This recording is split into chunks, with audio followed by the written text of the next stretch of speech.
민주당 이재명 대표의 영장심사 결과에 따라 검찰과 이 대표의 상황은 크게 요동칠 전망입니다. 두 사람 모두 총력전을 펼칠 수밖에 없는 이유인데요. 양측이 다툴 쟁점, 김지수 기자가 정리해봤습니다. 법원은 구속영장 발부를 두고 피의자가 죄를 저질렀다고 볼 만한 상당한 이유와 증거인멸, 도주 염려 등을 따지게 됩니다.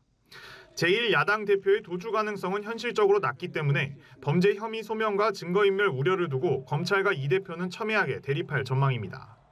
검찰은 검사 사칭 의혹 관련 재판에서 나온 위증 교사 혐의를 구속영장 청구서에 넣었습니다. 이를 통해 공범과 참고인 등을 회유할 가능성을 강조할 것으로 보입니다.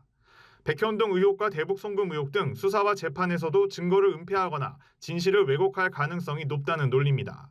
재판 결과를 뒤바꿀 만한 위증이었고 결국 이재명 지사에 대해서 무죄가 선고돼서 확정됐고 대선에까지 출마할 수 있었습니다. 이 대표 측은 위증 요구가 아니라 사실을 말하라고 했던 것뿐이란 입장입니다. 오히려 검찰이 관련자들을 압박하고 피의 사실 공표를 통해 위협한 수사를 진행한다고 맞설 수 있습니다. 백현동 특혜 의혹의 핵심은 업무상 배임과 관련된 부분입니다. 검찰은 로비스트 김인섭 전 한국하우징 기술 대표가 이 대표 최측근이자 각종 선거에서 중요한 역할을 했던 인물이란 점에 집중하고 있습니다. 여기에 소속 공무원과 김 씨 등의 진술, 이 대표가 결제한 내부 문건 등을 내세울 것으로 보입니다. 반면 이 대표 측은 백현동 사업으로 얻은 개인적 이익은 전혀 없고 김 씨와도 2010년 이후 인연이 끊어졌다고 반박할 것으로 전망됩니다.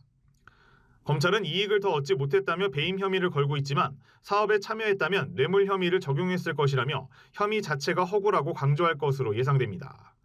대북 송금 의혹 사건에서도 핵심 인물인 김성태 전 쌍방울그룹 회장과의 관계부터 다툼의 대상입니다.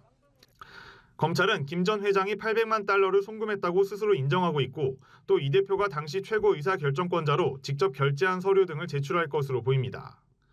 이 대표는 설령 돈이 전달되었다 하더라도 쌍방울이 자체 대북 경협 사업을 위해 제공한 자금이라고 주장합니다. 저를 아무리 불러서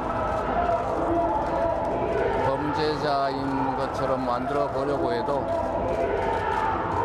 없는 사실이 만들어질 수는 없습니다. 구속이냐 기각이냐를 두고 벌일 양측의 창과 방패 싸움의 결과에 관심이 쏠립니다. 연합뉴스TV 김지수입니다.